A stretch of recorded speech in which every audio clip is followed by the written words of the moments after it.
This is Franchise Today, brought to you by FRM Solutions, providers of the best-in-class software solutions for franchise relationship management. Franchise Today is your destination for weekly information, conversations, and interviews with accomplished industry leaders, all of whom share best practices for sustainable growth and sensible franchising. Here now, your host, Stan Friedman, to kick off this week's podcast.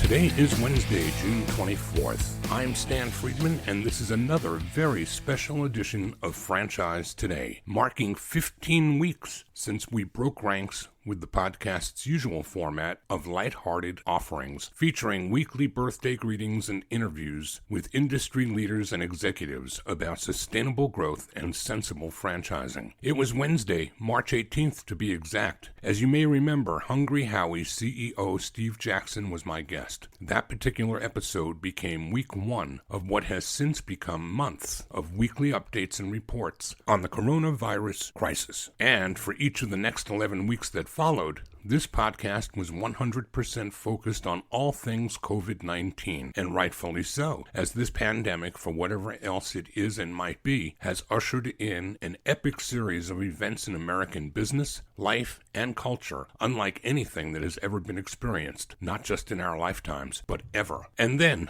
just as it seemed that we were actually beginning to adjust to the changes foisted upon us by this pandemic and getting our collective heads around what I still refuse to accept as the new normal or the permanent normal, what with many cities and states beginning to allow businesses around the nation to start reopening, along came May 25th. And another shoe dropped in America with the senseless murder of George Floyd. Floyd was a 46-year-old African-American man taken into custody by a Caucasian Minneapolis police officer named Derek Chauvin. Chauvin was a veteran cop with a long record of misbehavior who pressed his knee into Floyd's neck for just under 9 minutes in plain view of security cameras capturing him choking the life out of George Floyd for all the world to see. Needless to say, this brutal event of bad policing ignited protests, demonstrations, and anger in people of all ages, races, creeds, and religions in more than 2,000 cities across the country and around the world. Then, it didn't take long for those peaceful protests to ultimately bubble up into something worse, and soon after, the top blew, and peaceful protests gave way to riots and burning of buildings, businesses, and properties in neighborhoods across America. And, just that quickly, the coronavirus crisis all but disappeared from the news cycle, replaced by something that, believe it or not, seemed even more frightening and worse. This latest instance of a very bad cop doing a very bad thing, played on television and news shows 24/7, shown from multiple angles for all to see, stretching this tipping point to a whole new place, creating yet another inflection point, getting under the skin of people of all colors, exposing nerves and causing us to revisit some of the dark spots in our nation's history, and for some to even begin questioning their own psyches. So as I introduce this episode of Franchise Today, marking week 15 of special reports around these historic moments in time, these inflection points that have moved the cheese on life as we've known it and lived it, each different from the other, but both life-changing, no doubt. We're going to drill more deeply into the conversation on diversity and inclusion today in ways that I guarantee have not been part of the conversation in most places, but most certainly they should be. We're going to be joined in just a few minutes by Hope Bryant, entrepreneur, author, philanthropist, and prominent thought leader on financial inclusion, economic empowerment, and financial dignity. But first, we thank Eric Fiala once again, Senior VP and Director of Corporate Community Affairs at KeyBank, for joining us last week. Diversity and inclusion are no new terms at KeyBank. Rather, they are and for years have been foundational cornerstones in their corporate culture since inception. And we're proud to be associated with them here on Franchise Today as well as at the IFA's Diversity Institute. I'll tell you what, we've got a lot to get to today, so why don't we take a very quick break here, and when I come back, I'll be joined by Hope Bryant. Franchise Today will be right back, but first, a word from our sponsors. This portion of Franchise Today is brought to you by Key Bank, standing with the franchise community in a strong commitment to advancing diversity, equity, and inclusion. During these uncertain times, Key Bank remains focused on its purpose to help clients and communities thrive. Named for the 11th time as one of Diversity Inc.'s top companies for diversity, Key Bank has been and remains committed to building a workforce and workplace that reflects the communities it proudly serves. KeyBank thanks Franchise Today as well for continuing its focus on how companies in the franchise community can cultivate and curate businesses where equality and respect are not an aspiration but an expectation. John Hope Bryant is the founder, chairman, and CEO of Operation Hope, the largest not-for-profit and best-in-class provider of financial literacy and inclusion and economic empowerment tools and services in the U.S. for youth and adults. Our last 5 presidents have acknowledged his work, and he has served as an advisor to the last 3, crossing party lines. He's joining us today to offer more than one man's opinion about today's civil unrest, but rather to share some history with us that explains how we got where we are, and moreover, how together we can work through this and make America stronger and better in the process. John Hope Bryant, welcome to Franchise Today. Deeply honored to be with you. Thanks for having me. Well, it's an honor to have you here. You know, John, I could take the entire time that we've got together today to talk about your achievements as an accomplished entrepreneur, an author, a philanthropist, an advisor to presidents, and a servant leader. But what I would much rather do, if you'll indulge me, is I would rather open today with the compliment to you and the compliment of comparison to one of my mentors. I always hear you give honor to Ambassador Young as your mentor. I wanted to share with you someone that I learned a lot from during my years in diversity. His name is Godfred Otute. And Godfred is the oldest of 6 kids that were born in a fishing village in Ghana many years ago, but the only one of his family that got the power of an education and able to attend school in Africa and then earn a scholarship to Harvard University and go on to an MBA at the University of Southern California. Godfred then went on to become the head of many franchise companies and was very engaged and active with the International Franchise Association's Minorities and Franchise Committee, which is where I got pleasure of being exposed to Godfred and learning so much from him over the early years of my work in diversity. And Godfred, like you, has another gift, the power of education, the understanding of money, but truly the ability to take complex issues and just break them down to places where everybody can understand them. And it almost becomes impossible to argue with because it makes so much sense. And my goal for today is to see if we can't accomplish the same. And like Godfred could always do, let's take the red and the blue and the politics out of the discussion about what's going on in the world today. And let's take the symptomatic discussions of byproducts of all of these problems in our world today and break it down to exactly where it is we are, how we got here, and how we can take this moment in time and actually help franchising as a community make it meaningful. Amen. So, John, let's start, if you would, with just you telling the audience a little about yourself from your growing up years of being a part of an entrepreneurial family, and then let's take the conversation forward into some of what's happening in the world today as it is and what we can do about it and where franchising hopefully can fit into this because we are such a large part of the GDP. You're not only a large part of the GDP, you're also a large part, an untapped part of what I call the civil rights movement, or from civil rights, which is issues of race and the color line, and battling those things and creating systems of justice and fair play around those things. Civil rights waged in the streets about race on the color line leads to silver rights, SILVER, in the suites, which is really about class and poverty. And silver rights is about strengthening yourself so that you can withstand the injustices that may come your way if civil rights is not enough. Silver rights is what levels a playing field, economic freedom, financial liberation, and that comes through education. Well, it also comes to relationship capital. So if you hang around 9 broke people, you'll probably be the 10th. The opposite is also true. But if you grew up in a neighborhood like I grew up in Compton, California, and then later in South Central Los Angeles, in Compton, to take that as an example, there were no office buildings, Stan, in Compton, California when I was growing up in the early 70s. The only multi-story building, literally, in Compton at that time was the courthouse. So it was a public building that was designed to process you into jail.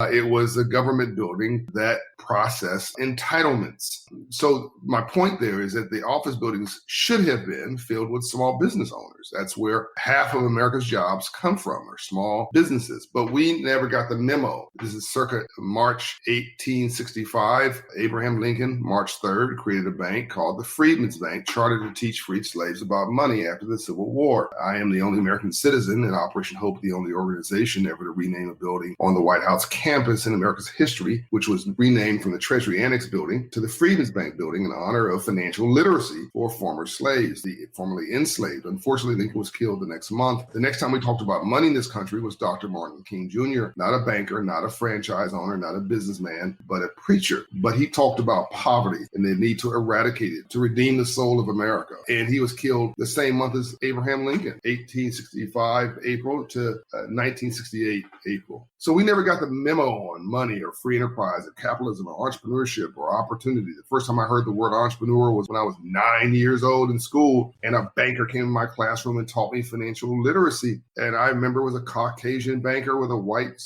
shirt on, a red tie, and a blue suit, about 6'2" or so. And I asked him, "Sir, what do you do for a living? And how did you get rich legally?" And I was completely serious because I'd never seen a guy like this in my neighborhood unless he was a cop. And that meant he was wearing a really bad suit as a detective. And I don't mean bad, Stan, as in bad as in Superfly bad. I mean bad as in like polyester really bad, like horrible bad. And he said, "Young man, I'm a banker and I finance entrepreneurs." And sir, I said, "Sir, I don't know what an entrepreneur is. I've never heard that phrase before, but whatever it is, if it's legal and you're financing it, I'm going to be one." My point here is that when I say franchising is part of this movement, it may probably the first time anybody said that on one of your shows, is that you have to think where, if America started literally from immigrants up from nothing, you have Sam Walton with a pickup truck and a storefront and a high school education, inspired by business. We created Walmart. You have Jim Casey, $100 in a bicycle, create something now we call UPS, and whoever, Fred Smith founded FedEx, and all these up from nothing stories. Goldman Sachs, a guy named Goldman and a guy named Sachs, literally running around New York City selling financial services out of a briefcase. But those stories, if you go back far enough, you'll find that their fathers and their grandfathers ran small businesses.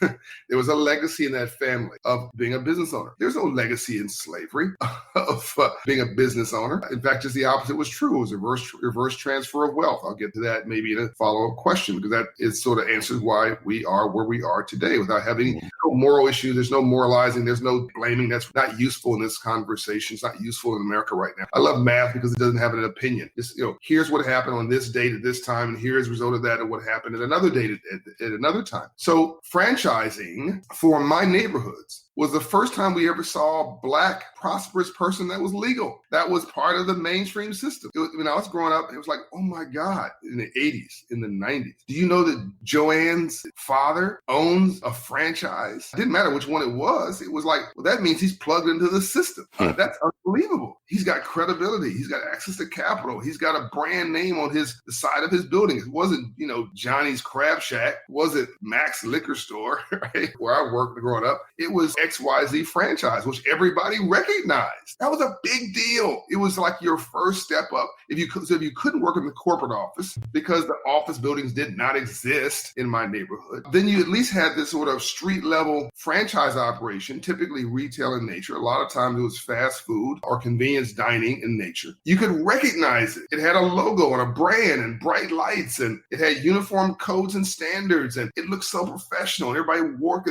there, had the same uniform on. And it was like going to war.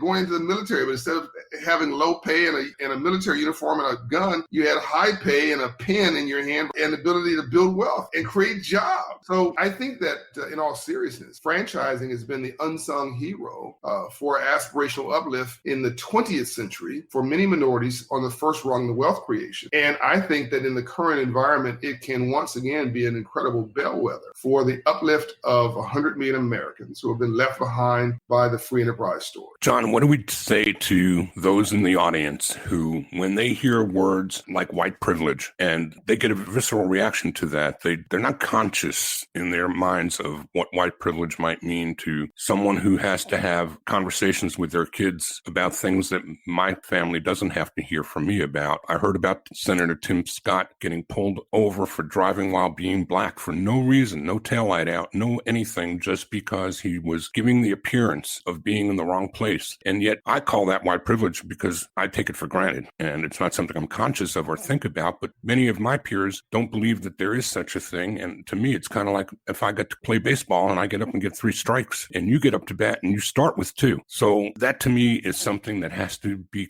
conversed about. And a lot of people in the community that I'm in franchising don't even know where to begin that conversation. What do you share with them about places to start? Well, it's a great question, Stan. No one grows because they're comfortable. If you're comfortable, you just want to be more comfortable. Why would you do anything other than stay there? We only grow through legitimate suffering. Only through legitimate suffering do we grow. And so, when my mother called me a knucklehead growing up, that didn't make me feel good, and I rejected it. But you know what? That didn't mean it wasn't true. And so when people say white privilege and someone has a visceral reaction, it's unfortunate they find it to be negative, but that doesn't mean it's not true. It is helpful maybe to go even deeper when someone says, well, slavery happened 400 years ago, Caucasian person. I had nothing to do with that, and I didn't benefit from that, and I didn't enslave people, so stop talking about it with me. Well, that's an interesting reaction because the math of that actually doesn't agree. Here's the math. I put this in my new book, Up From Nothing, which comes out in October of this year. That 400 years ago, you had what's called a reverse transfer of wealth, the largest in America's history. That whole core of America and the foundation of franchise is you benefit from the sweat of your brow. If you work hard and play by the rules, you get your nails dirty, you stress yourself, and you work hard, you put in that time, you're going to get the benefit of that 15 hours, 16 hours that you worked. An entrepreneur works 18 hours a day to keep from getting a job. You get the benefit of that work. It's American creed. Well, in this example, my ancestors came here as agricultural geniuses from Africa, worked 18 hours, 16 hours a day, 12 hours was a short day. And at the end of the day, the big man's house got bigger. They got nothing. So literally, every day you worked really hard and then you turned around and the big man had a house addition this week and the next week he's got a new Cadillac. Back then it would be called like a horse and buggy. The next week he had 3 more servants. We call that a house manager today, right?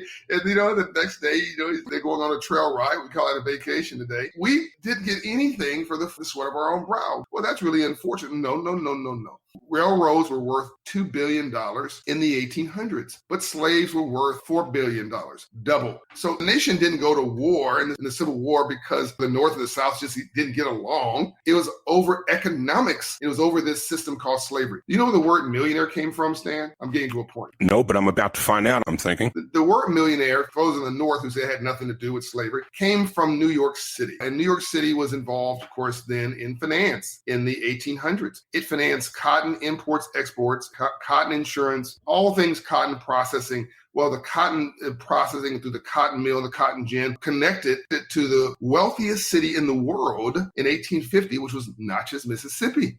One of the poorest, by the way, cities in the world today. But the richest city in the world per capita was Natchez, Mississippi, which on the banks of the Mississippi River, I believe it's Mississippi River, processed, slaves and processed them into what? Cotton production. So that was the richest city in the world, connecting to financiers in New York City who created the word, and that was in 1850, created the word millionaire. Literally, the word millionaire came from Black wealth transfer. So if you look today and you say, well, why does the average African American have a net worth of $8,000 or whatever ridiculous small number it is in comparison to their white counterparts who have a net worth of a couple $100,000? Well, hello, there you go. It's literally math. It's what you said earlier. You're starting at the same starting line, but you're starting at a different starting place. And we can go on and on and on with this, but you can buy a home in a Black neighborhood, look just like the home in the white neighborhood 5 minutes away, but that home in the Black neighborhood is going to be worth less. Why? Not because Black people put a different value when they walk through the door. No, the government literally would not finance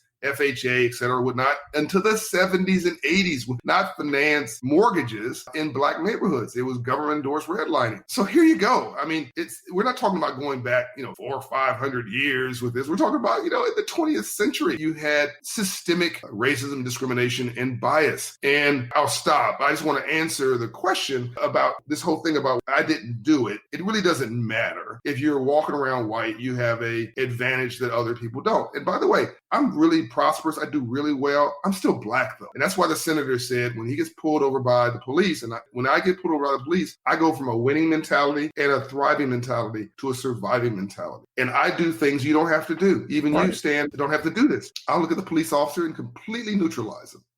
Hi, officer.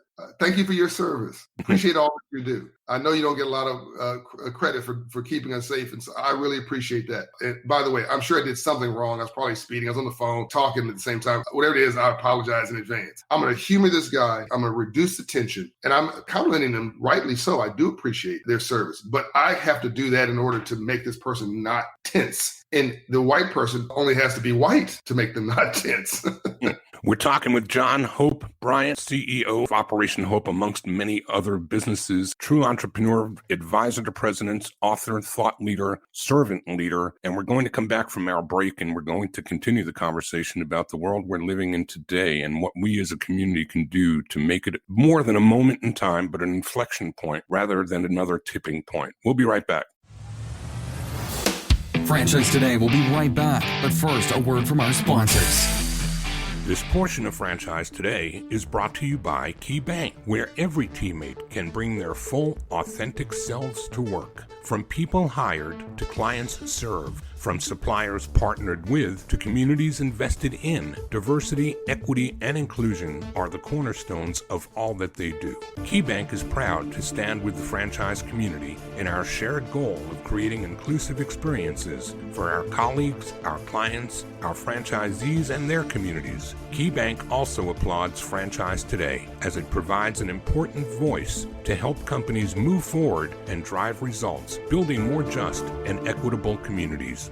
And the conversation continues with John Hope Bryant, founder and CEO of a nonprofit called Operation Hope. John, talk a bit about Operation Hope's work, and I'd like to take that portion of our conversation into some actionable items for the franchise community to help them get started on making changes that can be meaningful and sustainable. Well, Operation Hope was founded by me after the Rodney King riots of 1992, chartered to teach financial literacy, but same thing the Freedmen's Bank was chartered to do in 1865 by Abraham Lincoln. I want to finish that work. I want to become America's financial coach, the Starbucks of financial inclusion, the Walmart, if you want to call it, of economic empowerment. In other words, scale. A scaled nonprofit that raises credit scores 54 points in 6 months and 120 points in 24 months, because nothing changes your life more than God or love than moving your credit score 120 points. And in the neighborhoods that I care most about, I'm convinced, and this is why I get a little sad at our past, Stan, is if I had convinced banking after 1992 Rodney King riots and trying to find a voice for the unseen and unheard, but if we had convinced that Operation Hope banks, at least after the Rodney King riots, to raise the credit scores, literally just do that,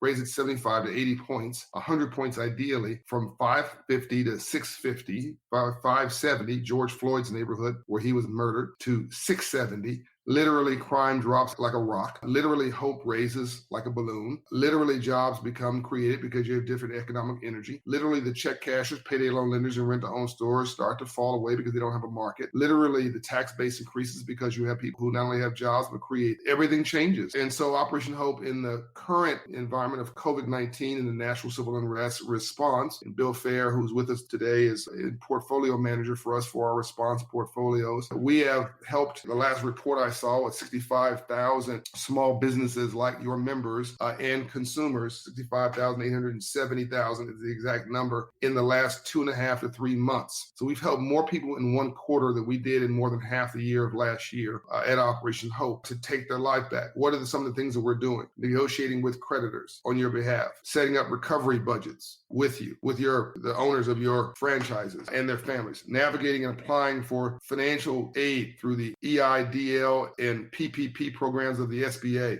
FEMA benefits, unemployment benefits for your employees and people in your family, raising your credit scores, which again is something that we do as an art form that literally changes your life. Obtaining loan deferments, mortgages, small business loan deferments, credit cards, etc. These are things we do for free at Operation Hope. There's no cost to it. We do with entry-level services that are free, and then we have case management services that are sponsored through employers like some of the larger franchise operations, as an example. And I get to say more, but that's enough for people to get a visual. We're in 22 states. 154 locations across the country, $3.5 billion invested in underserved neighborhoods through our partners, and 4 million clients, and I've only just begun. And also, Stan, your members can download something called the New Marshall Plan. They just type in my name in the New Marshall Plan. It'll come up. I wrote it for the Milken Institute about 3 weeks ago. It's now appeared also in the American Banker, and it will also appear soon in the Wall Street Journal. And it is my plan for the reimagination and rebuilding of everything, the restart of America at scale. It's a software upgrade for this country. 2013, when I first met you and Don Graves brought us together. And I believe for the last 6 or 7 years, I've been looking for that moment in time where we can bring franchising and Operation Hope a little more closely together, because there is such alignment in the things that we do. A memo got issued by the IFA's foundation about a week ago, and in part it said that we are all impacted by today's realities. However, it's important to recognize that each of these issues is disproportionately impacting people of color, especially African Americans. As a community, there has never been a more important time to do what franchising does best: serve our communities and serve each other. Let's work together to listen, learn, and get better. And I believe, John, that the one place that can be most impactful for what Operation Hope and your work does is the franchise development community. The neighborhoods that you're speaking about are sometimes flyover country for franchisors, but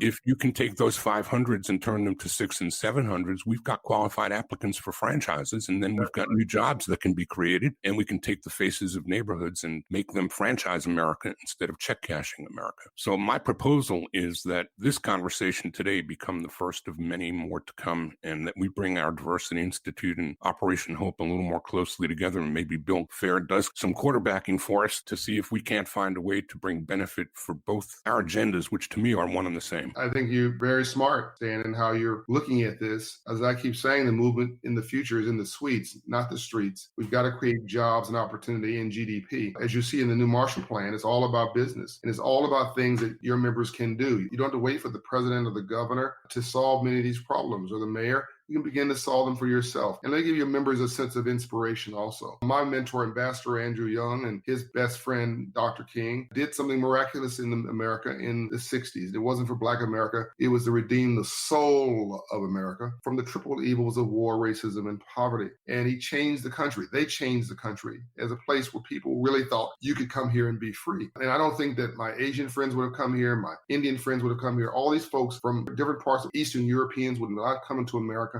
and believed in our freedom creed if we had not solved the basic problems of civil rights for Black Americans in the 60s. So that created an economic opening for everybody. But the folks who took the whites only sign down the first were businesses in the South. Little known fact, it was not the governments. It was not city and state and federal government. It was business leaders who met quietly with Andrew Young after marches and said, how do we negotiate ourselves out of this? And Dr. King negotiated them to take down the whites only signs. If you think about it, Stan, it was soda shops and water fountains and department stores. It was the private bus companies. They took down those signs. And then that forced the government to also respond. It was businesses taking the lead then, and it'll be businesses taking the lead now. I want your members to hear GDP. I want them to hear untapped marketplaces and customers. I want them to hear that if you do a little bit to provide economic energy in these communities, not only will the dignity come back and we will be able to get along better, but the economy will grow. The overall economy will grow, and the wealth will grow for your members through untapped markets. Think about these as emerging markets. Black America alone is a $1.3 trillion annual consumer spending force. Unbelievable. It's unbelievable. But it's mostly unorganized, mostly untapped, and in that way, undisciplined. How do we turn that into Black wealth and not just Black consumerism? Whoever does that first wins. They benefit too. So 100% of the neighborhoods where these murders and unfortunate shootings are happening are areas that lack an economy. 100%. By the way, my white rural brothers and sisters rioted at the ballot box 3.5 years ago. My Black brothers and sisters in Brown rioted in the streets 3.5 weeks ago. It's still a riot. In other words, it's anger, it's frustration, but it doesn't solve anything. We're not solving anything.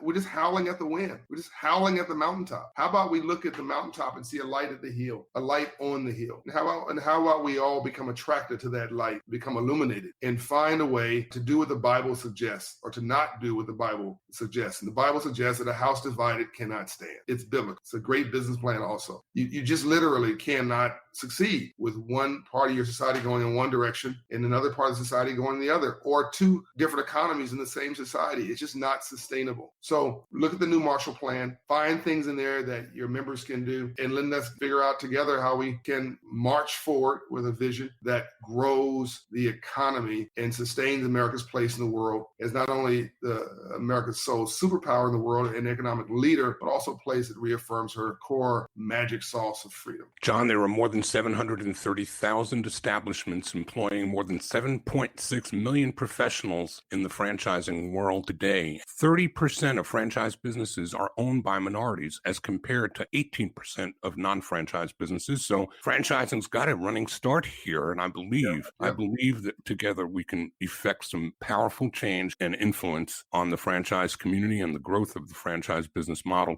John, is there anything that I didn't ask you today that you wished I did? No, I just want people to get busy. Let's get busy. PhDs are good. PhDs are better. Let's get busy.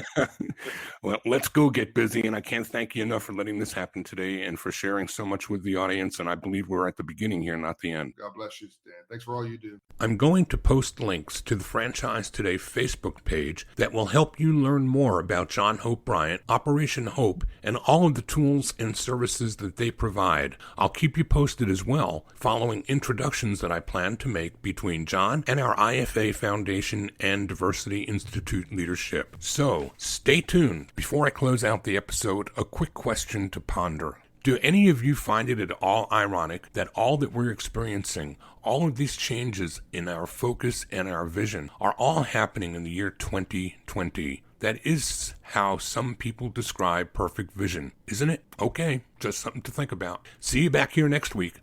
I'm Stan Friedman, wishing you the best, the very best of all things franchising. And Franchise Today is out. Franchise Today is a production of FRM Solutions, providing best-in-class CRM tools to empower relationships with prospective and existing franchisees. No excuses, just solutions. Find them online at frmsolutions.com. Join Stan every Wednesday at noon Eastern for another live episode of Franchise Today. Or, as always, download episodes on demand at blogtalkradio.com or iTunes. When you're part of a military family, you understand sacrifice and support. At American Public University, we honor your dedication by extending our military tuition savings to your extended family. Parents, spouses, legal partners, siblings, and dependents all qualify for APU's preferred military rate of just $250 per credit hour for undergraduate and master's level programs. American Public University. Value for the whole family. Learn more at apu.apus.edu/military.